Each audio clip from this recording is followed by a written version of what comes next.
교회를 다녀도 이 창조론을 믿지 않고 진화론을 믿는 분들이 있습니다. 학교에서 배운 대로 세상은 진화되었고 진화 중이다 라고 믿는 분들이 있습니다. 그런데 성경은 분명히 우리에게 창조론을 가르치고 있단 말입니다. 이 신앙생활을 오래 했어도 인생의 최고의 가치를 이 행복이다라고 믿는 분들이 있습니다. 얼마나 그럴듯합니까? 사람이 행복하지 못하면 무슨 의미가 있겠습니까? 그래서 인생의 의미는 행복에 있다라고 굳게 믿는 이 그리스도인들이 많이 있습니다. 그런데 이 인생의 의미를 행복이 최고이다라고 주장한 사람은 스피노자입니다. 스피노자 이 철학가는 불신자입니다. 그러니까 성경적 사상에서 나온 사고와 인생에 있어서 절대 행복에 있다. 그것이 아니라는 겁니다. 성경은 인생이 1000년을 살아도 행복하지 못하면 무슨 의미가 있겠느냐라고 전도자가 가르쳤습니다만, 그러나 인생의 절대 목적이 행복이다 라고 가르친 곳은 성경에 없단 말입니다. 인생에 있어서 절대 가치는 마음을 다하고 뜻을 다하고 목숨을 다하여 주 너희 하나님을 사랑하라고 했지, 인생은 절대 가치는 행복에 있다라고 가르친 곳이 없습니다. 사람은 행복해야 된다. 행복할 줄 알아야 한다. 행복할 수 있는 방법을 깨달아야 한다라는 것이 성경의 전반적인 사상임에도 불구하고 성경이 가르치는 제1 인생의 조건은 하나님을 경외하는 것이지, 인간이 우선 행복해야 된다라고 가르치는 곳은 성경에 없단 말입니다. 세상에는 행복보다 더 중요한 것들이 몇 가지가 있습니다. 우선 행복보다 더 중요한 것은 빅터 프랭클이 이 나치 수용소에서 깨닫게 된 것이었습니다.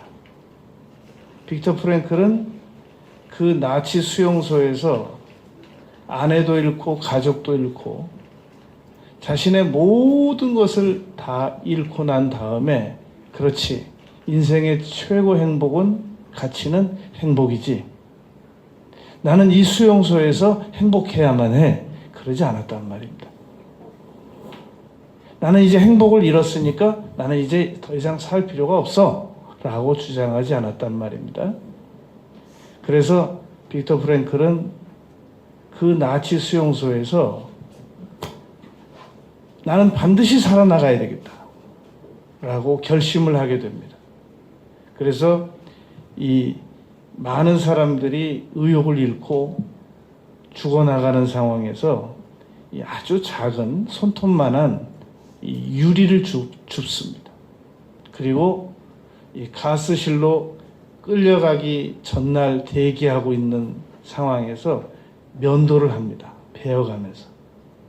혹시라도 그 간수들이 자기에게 삶의 의욕이 없다고 평가할까 봐. 그리고 눈도 더 반짝반짝하게 하고. 빅터 프랭클의 그러한 노력에 의하여 이 아주 근소하게 가스실로 안 끌려가고 살아남습니다. 그러다가 그 수용소에서 나와서 세계 유수한 대학으로부터 명예박사만 23개를 받습니다. 그러한 이 빅터 프랭클이 그 죽음의 수용소라는 책을 통해서 밝힌 것은, 인간은 행복보다 더 중요한 것이 있는데 분명한 목적이 있어야 한다는 겁니다. 왜 살아야 하는가? 나는 이 세상에서 왜 태어났고 왜 살아야만 하는가에 대한 분명한 목표 의미가 있어야 한다라고 가르쳤다는 겁니다. 이렇게 비교를 해보면 행복도 중요하지만 왜 인생을 살아야만 하는지에 대한 분명한 목적적 의미는 더 중요하다라는 것입니다. 또 이런 사람이 있었습니다. 이 BJ 밀러라고 하는 의과대학생이었는데 아버지의 그 자동차 위로 지나가는 그 전기선이 너무 많이 내려온 겁니다. 그래서 그걸 치워보려고 하다가 이 전기가 몸 안으로 들어와서 순식간에 이 왼손과 두 발을 뚫고 나간 겁니다. 안 나갔으면 죽었겠죠. 나중에 알고 봤더니 11,000볼트의 전기였답니다. 이 아주 그 잘생기고 건강한 의과대학생이 하루아침에 두 발과 무릎 이하의 두 발과 이 왼팔을 잃습니다. 그리고 오른팔 하나를 가지고 계속 의학을 공부해서 지금도 의사 선생님을 하고 있습니다. 이 BJ 밀러가 했던 얘기입니다.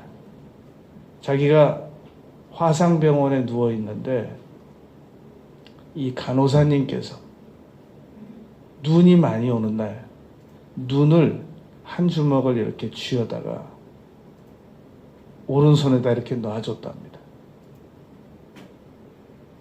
그 눈을 오른손으로 받아서 그 눈이 자기 오른손에서 녹아서 물이 되는데 그때 그 느낌은 황홀경 그 자체였다는 겁니다.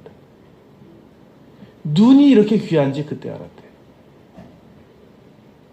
나는 다시는 밖에 나가서 눈도 못 만져볼 사람인 줄 알았는데 그 눈이 자기 손에서 만져지고 눈이라는 걸 이렇게 깨닫고 그 감촉이 그렇게 자기를 행복하게 했다는 거예요. 그분은 지금도 이 의족 2개와 의족 2개 가지고 다리도 척 꼬고 앉아요. 그리고 의수 하나 가지고 그리고 오른손으로 이 의수를 행합니다. 이분은 인생에 있어서 최고의 가치를 행복이라고 보지 않습니다. 깨달음이라고 봅니다. 어떻게 일일이 다 환경을 변화시켜서 행복해 볼 수가 있겠냐는 겁니다. 더 이상 하나도 내 주변 상황이 바뀌어지지 않는다고 할지라도 인생은 깨달음 자체만 가지고도 살 만한 가치가 있다. 이런 주장을 했단 말입니다.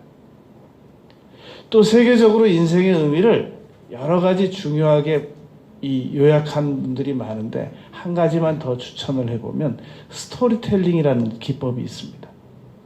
사람은 하루 중에 계속 자기 스스로와 대화를 하고 누군가와 대화를 한다는 겁니다. 그런데 언젠가 셀리그만이라는 학자가 나왔습니다. 이 셀리그만은 5살 먹은 딸에게 긍정심리학의 단서가 되는 내용을 배웠습니다. 아빠, 그걸 왜 그렇게 생각을 하세요? 더 좋은 쪽으로 생각을 해보세요. 라는 충격적인 5살 먹은 딸의 말을 듣고 모든 스토리텔링을 긍정적으로 해석하기 시작한 것이 바로 긍정심리학의 기초입니다. 사람은 태어나서부터 지금까지의 자신의 모든 과거를 가지고 이야기를 만들어서 긍정화하는 것이 단순 행복을 추구하는 것보다 훨씬 더 중요하다는 겁니다.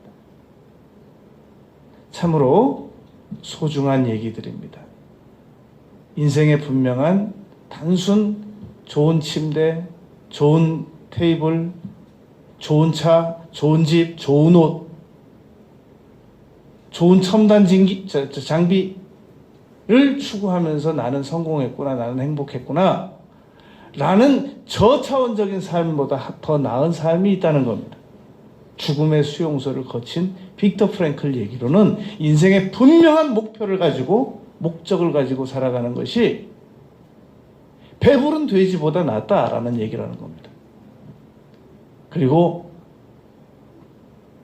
무릎이야 발 둘이 없고 왼팔이 하나 없는 이 의사 선생님께서는 인생에 있어서는 내 주변에 이미 있는 것들을 극대화시키는 깨달음이 중요하다. 이런 주장을 하였단 말입니다. 그리고 수많은 고난을 당하면서 살아온 상황에서 절대 긍정적인 해석이 중요하다. 이 세 가지는 참 소중한 것들입니다. 그러나 성경은 이 세 가지보다 더 중요한 것을 인생에게 말하고 있습니다. 그것은 믿음을 가지라는 겁니다. 하나님께 대한 믿음을 가지는 것이 목적도 중요하고 그리고 깨달음도 중요하고 절대 긍정적 사고도 중요하지만 그 세 개를 다 합해도 감히 범접할 수 없는 수준 높은 근거가 있는데 그것이 바로 하나님께 대한 믿음이라는 겁니다. 그래서 우리 그리스도인들은 이 세상에서 가장 고상한 가치 있는 가치관을 가지고 살아가는 것인데 바울 사도께서 빌립보서 3장에서 말씀하신 것처럼 자신은 그리스도를 발견하고 모든 것을 무가치하다라고 생각했다라는 겁니다. 그리스도를 믿는 믿음을 가지고 살아가는 삶보다 더 고상한 삶은 없다라는 겁니다. 그렇다면 우리는 인생에 있어서 최고 발견은 발견했는데 이것을 어떻게 더 강하게 만들 수 있겠냐는 겁니다. 결국 우리가 지금 못 깨닫는 것도 믿음이 약해서요. 절대 긍정을 해내지 못하는 것도 믿음이 약해서.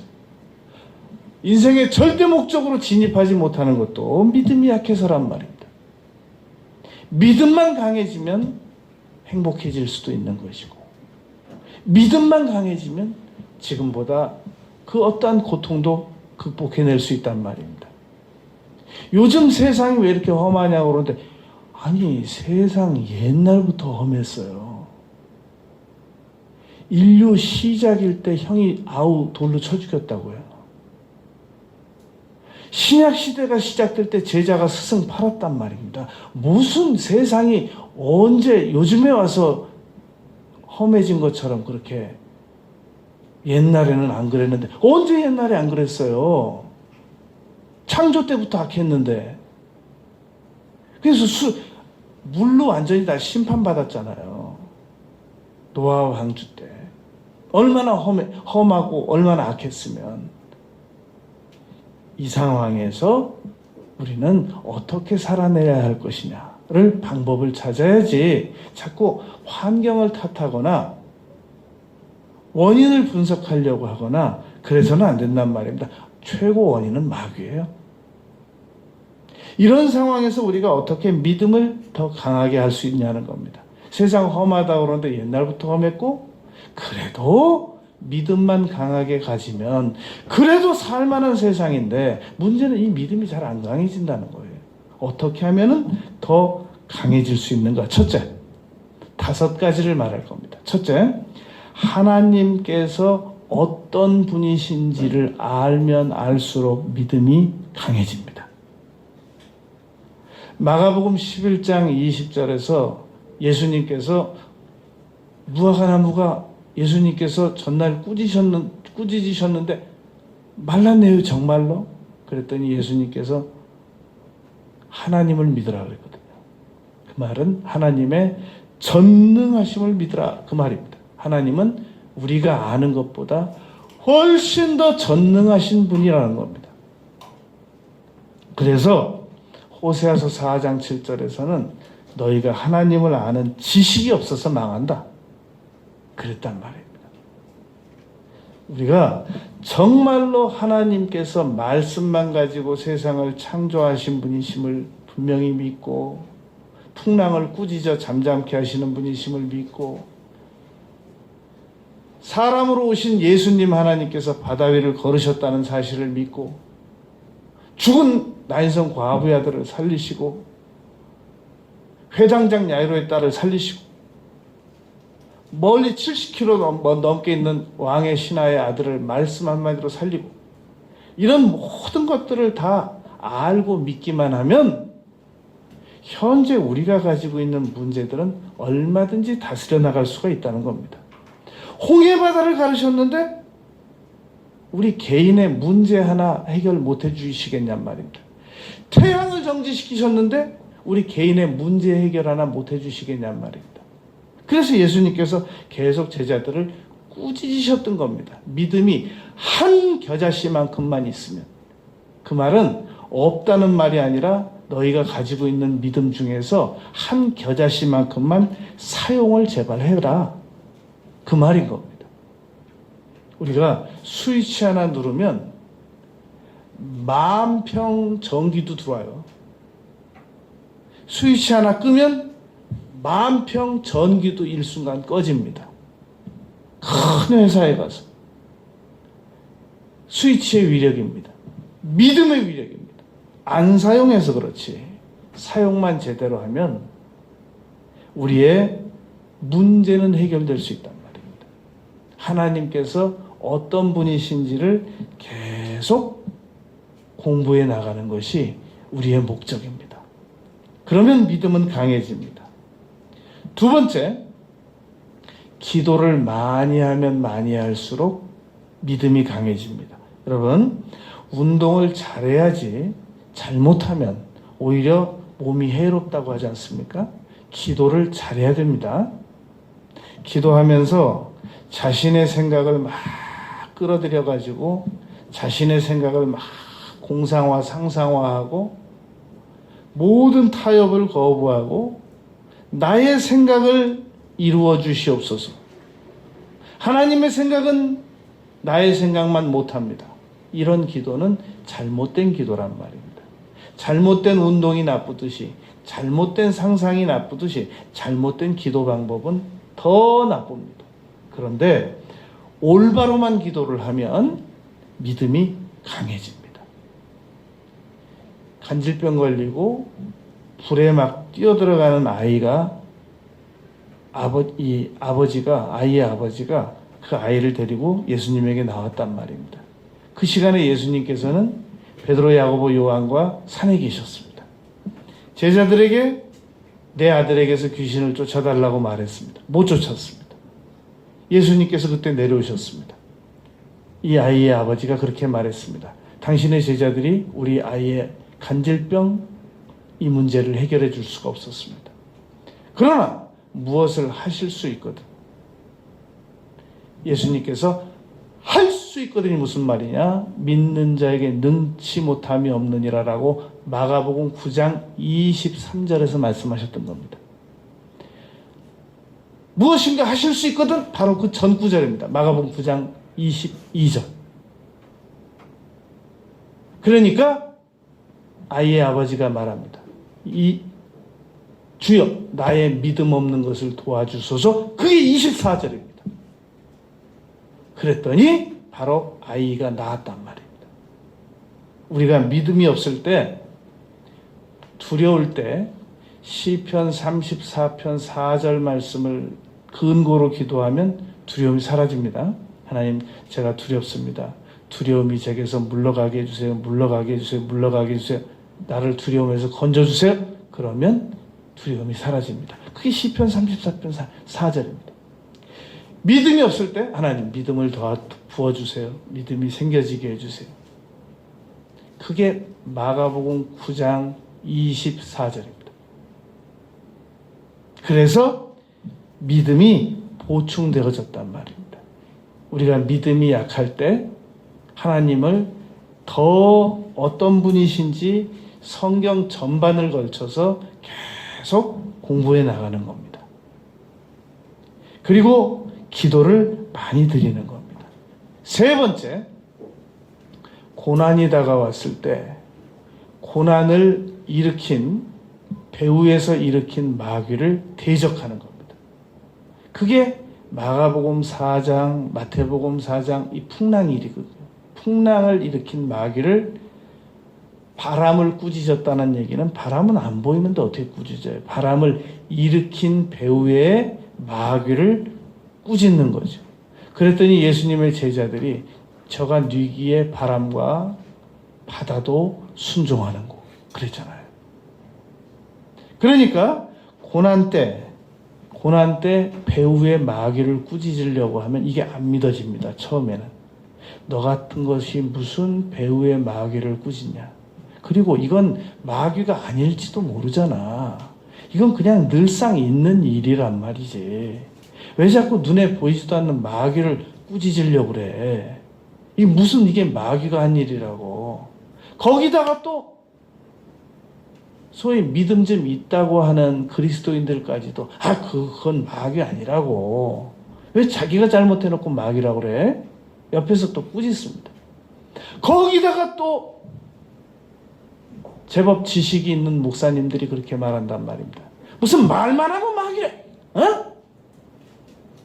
잘못 배워가지고 어디가 잘못 배워가지고 말이야.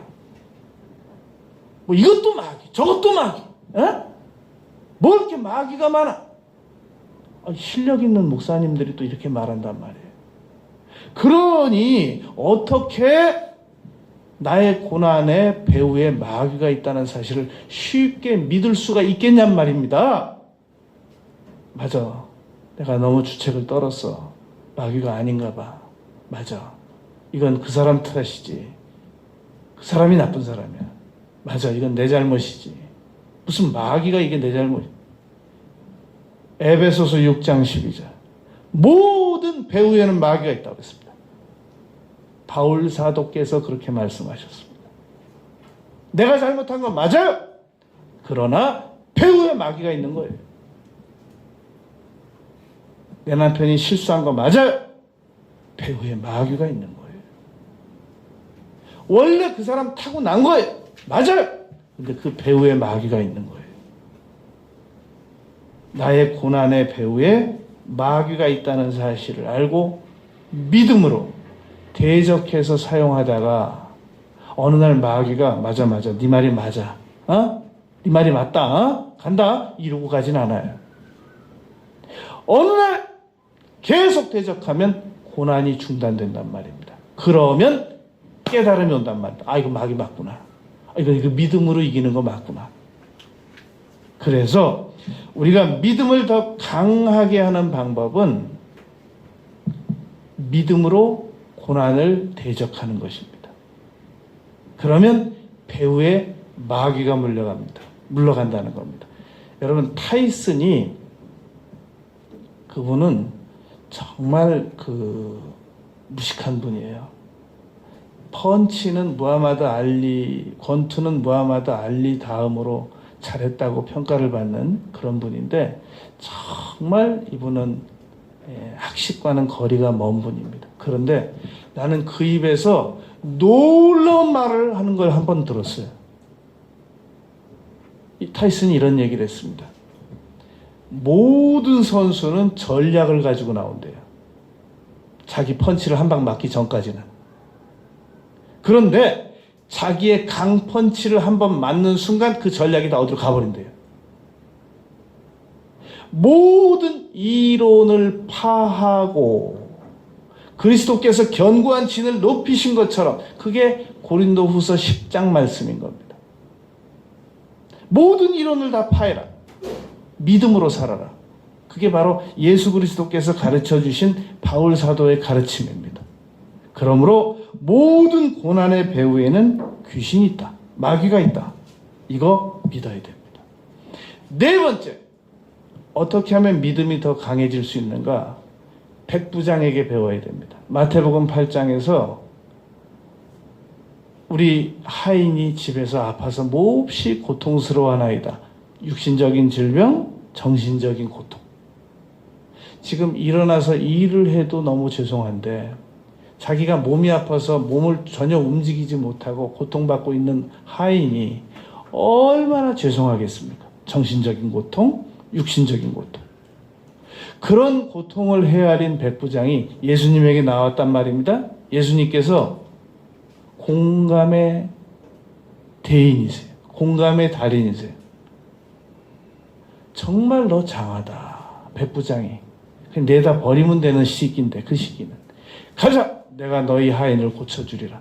주여 여기서 말씀만 하옵소서. 말씀의 권세를 믿었단 말입니다. 여러분 지도적 위치에 있는 사람들이 일일이 다 몸을 움직여 뛰어다니지 않습니다. 지시만 하면 돼요. 그거 그렇게 하라고 그러세요. 대통령령. 명령만 하면 됩니다. 정당한 합법적 권세 내에서.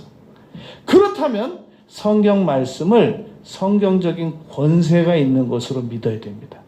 이건 그냥 글이 아니라 권세가 포함된 글이다. 하나님의 말씀은 그냥 이루어질 수도 있고 안 이루어질 수도 있는 것이 아니라 권세, 능력을 다스릴 수 있는 누가복음 10장 19절. 두나미스를 능히 다룰 수 있는 엑수시아라는 권세가 있는 것이다 라고 믿으면 믿음이 강해져 버릇합니다. 그냥 글로 읽으면 믿음이 안 강해집니다. 끝으로 오늘 본문 말씀입니다. 로마서 10장 17절 말씀은 그러므로 믿음은 들음에서 나며 들음은 그리스도의 말씀으로 말미암았느니라. 계속 하나님의 말씀을 반복되게 읽고 들으라는 겁니다. 되새기 말하는 겁니다. 그러면 믿음이 점점 더 강해진다는 말입니다.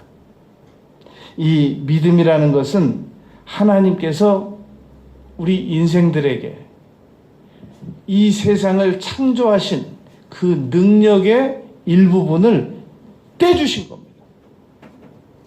하나님의 믿음을 가지고 말씀으로 빛이 있으라니까 빛이 있었고 이 우주가 말씀이 없이는 하나도 창조된 것이 없다라고 히브리서 11장 3절에서 말씀했단 말입니다. 히브리서 1장에서도 말씀하셨단 말입니다. 말씀으로 이 세상을 창조하셨단 말입니다. 그러한 믿음을 우리에게 허락하신 겁니다. 그래서 너희도 나와 같이 믿으면 동일한 역사가 일어날 것이다 라고 말했단 말입니다. 여러분, 우리는 현재 많은 고난의 문제를 가지고 있습니다. 우리 자신의 고난의 문제, 그리고 우리 배우자가 가지고 있는 고난의 문제, 우리 자녀들이 가지고 있는 고난의 문제, 이게 있단 말입니다. 이 문제를 해결할 수 있는 강력한 말씀이 히브리서 11장 1절 2절 말씀입니다. 믿음은 첫째가 먼저 분명히 바라라는 겁니다. 내가 몸이 아프다. 그럼 난 낫기를 바라라는 겁니다. 내가 물질이 필요하다. 그러면 물질이 다가오기를 바라라는 겁니다. 믿음은 바라는 것들이 최우선이 되어야 한다는 것입니다. 그런데 자꾸 마음속에서 바람이 없어요. 내가 바란다고 언제 뭐가 이루어졌냐. 바랬는데 안 이루어진 게 아니라 바라다가 중간에 포기해서 안 이루어진 거예요. 아예 시작을 안 해서 안 이루어진 거예요. 그래서 믿음은 바라는 것들. 그리고 두 번째가 바라는 것들의 실상이요. 그 바라는 것들이 어느 날 됐다라고 확실한 믿음이 다가올 때, 그때까지 계속 그 바라는 소원을 포기하지 말라는 겁니다. 시편 37편 4절에 여호와께서 내 마음의 소원을 이루어 주시리로다 그랬잖아요. 그런데 우리는 안 주려고 안 이루어질 것인데 자꾸 포기한단 말입니다. 그러니까 믿음을 강화시키기 위해서 강력한 소원을 가지고 계속 바라고 포기하지 말고 그것이 실상으로 구체적으로 나타날 때까지 그 작업을 반복하지 말아야 한단 말입니다. 결국 우리가 이 믿음을 가지고 문제를 해결해 나갈 때 그 어떤 세상 지식을 많이 쌓아도 그것이 문제 해결에 도움이 거의 안 되거나 못 됩니다. 그냥 학위는 받아요. 졸업장은 나와요. 자격증은 나옵니다. 그러나 문제를 해결할 수 있는 해결책은 거의 안 된단 말입니다. 그러나 믿음만은 달라요. 믿음만은 강해지면 문제를 해결할 수 있게 됩니다. 바다도 걷고 태양도 정지시키고 나연성 과부도 아들도 살아나고 과부의 아들도 살아나고 나사로도 살아나오고 바다 위도 걷고 홍해도 갈라지고 전혀 눈에 안 보이던 것이 나타나기도 하고 오래된 질병이 낫기도 하고 소원도 이루어지게 되고 믿음은 결과가 나타나게 됩니다. 이렇게 좋은 믿음을 우리가 더 강화시켜 나가지 않고 지금 살아가고 있는 중입니다. 이제라도 믿음을 더 강하게 만들기 위해서 남은 생의 모든 노력을 다하는 그러한 우리 모두가 되시기를 바라겠습니다.